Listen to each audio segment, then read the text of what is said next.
know that the emergence of blockchain technology has changed the world faster and stronger. In fact, almost every industry in the world applies the most advanced technology, namely by using blockchain technology.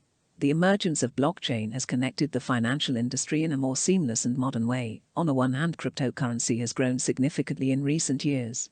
These developments make cryptocurrency better and can be applied to more complex financial cases, especially with the Pi Network project, a transparent, unique, safe platform-based project, and of course this project will change the world of cryptocurrency to be beautiful and will bring huge profits to its users and investors. You may have heard of Binance Chain, the home of the BNB currency.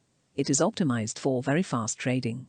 To achieve this, it has to make certain trade-offs, one of which is that it is not as flexible from a programmability point of view as other blockchains. Pi token is free token drop for all crypto community, especially for users of Binance Smart Chain. We believe that in Binance Smart Chain network is the best choice for the future of our project.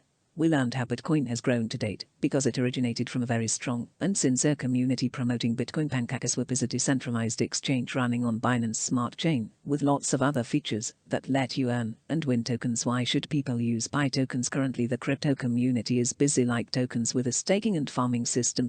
We use a different distribution system where every Binance Smart Chain user can do mining or what is called Pi token claim on our smart contract to increase the number of tokens in circulation. Free for community. Claiming our tokens is the same as mining our tokens. The more people who claim our tokens will print the number of tokens that will be circulating according to the total supply of around 21 million tokens. For me, project is strong. You have to invest some dollar for good profit. If you have any question, ask me in comment. Thanks. Bye.